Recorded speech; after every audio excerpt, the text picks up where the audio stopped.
George and Barbara Bush have served the United States and indeed the world through their combined commitment to personal freedom, human dignity, and peace in our time. Tonight we recognize and honor their inspiring and remarkable achievements. George Bush believes that we have a responsibility, in fact an obligation, to ensure that others can benefit from the benefits and the privileges that some of us in life have been able to receive. Barbara Bush is one of those people who genuinely believes that you're supposed to be doing something in the world to make a difference, and you should be doing something every single day. I would say that in the person of President Bush and Mrs. Barbara Bush, you have this humanitarian spirit with this modesty, this not showing, doing things in a genuine way and avoiding very deliberately publicity or taking advantage of the fact that you are expressing yourself in humanitarian terms. For George Herbert Walker Bush, the importance of helping others was something he observed and practiced from an early age. His family called him Willing Feet, since he always seemed to jump up anytime anyone needed something done. Another nickname for George was Have Half Bush, because he was so eager to share whatever he had with others. As one of the youngest pilots in the United States Navy during World War II, George Bush was awarded 3 Air Medals and the Distinguished Flying Cross. Following the war, he enrolled at Yale University, and after graduating in just 2.5 years, he and Barbara headed for the oil fields of West Texas. George was enormously successful in the oil business, yet the family legacy of public service.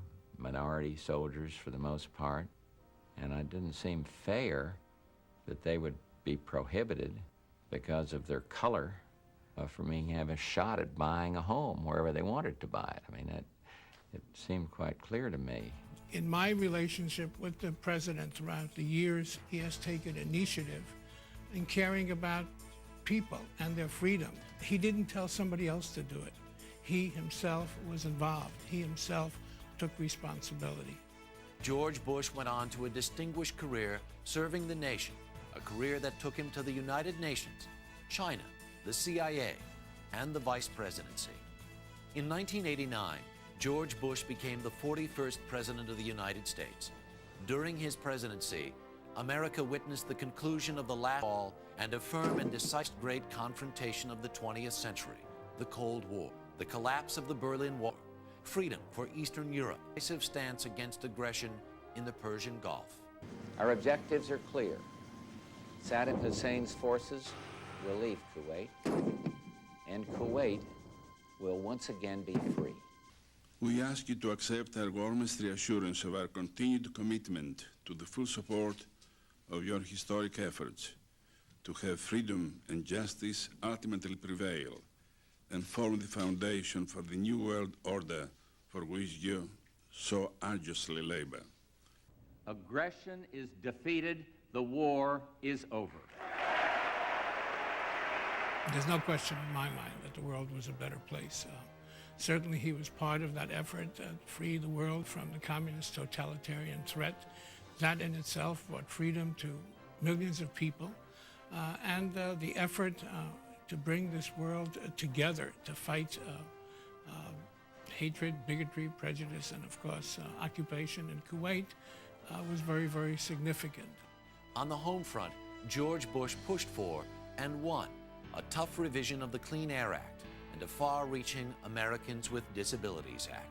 He created within the executive branch of government the White House Office of National Service, which really was the first time to elevate the concept of service and volunteering to that level of prominence within government. The 3 things he is most interested in since his presidency has ended are cancer research, and he certainly lives that commitment through his chairmanship of the MD Anderson Hospital, his library, and the Points of Light Foundation.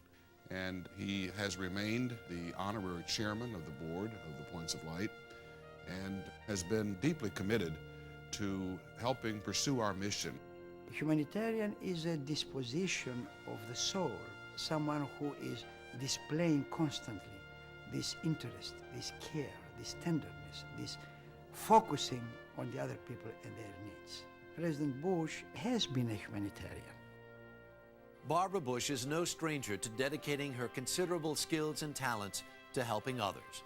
Throughout her years in public life, she volunteered in and supported hundreds of charitable and humanitarian causes. She remains one of the most popular and admired women in the nation and continues to focus her attention on the Barbara Bush Foundation for Family Literacy, an organization she launched in March of 1989. She believed very early on that if more people could read and write and comprehend, this country would be a whole lot closer to solving so many of its social problems. Since its inception, the Barbara Bush Foundation has funded 309 family literacy programs in 44 states. The Foundation's mission is challenging and ambitious. It aims to establish literacy as a value in every family in America and to break the intergenerational cycle of illiteracy. Barbara Bush was very much aware that in order for children to really make the kind of progress they needed to make, their parents had to be able to read to them. Their parents needed to be literate. The home is the child's first school. The parent is the child's first and most important teacher. Reading is the child's first and most important subject. So every family literacy program works with the adult in the home. Barbara Bush is also a best-selling author, with all the proceeds from See Fred's story and Millie's book going to her literacy projects. She is someone profoundly committed to literacy, and that commitment is an expression of the kind of concern that she has had for her family. Through her tireless efforts, Barbara Bush succeeds in showing us that, as she herself once noted, what happens in your own house is every bit as important as what happens in the White House. It has been a pair of extremely distinguished people displaying in the best possible way and throughout a continuous life this spirit of a humanitarian attitude as a high human quality. Never before in the history of the Greek Orthodox Church in America have two individuals, each in their own right and together as a couple, been recognized with the Athenagoras Human Rights Award for their remarkable contributions to mankind. Never before in the history of this great nation has a single family served with the distinction, the honor, and the noble commitment to the democratic ideals of the Founding Fathers than the Bush family. On behalf of the archons of the Ecumenical Patriarchate in America, we salute our esteemed President, George Herbert Walker Bush, and our beloved First Lady Barbara, as we present the 2002 Athenagoras Human Rights Award. No life can be deemed successful if it doesn't include helping others.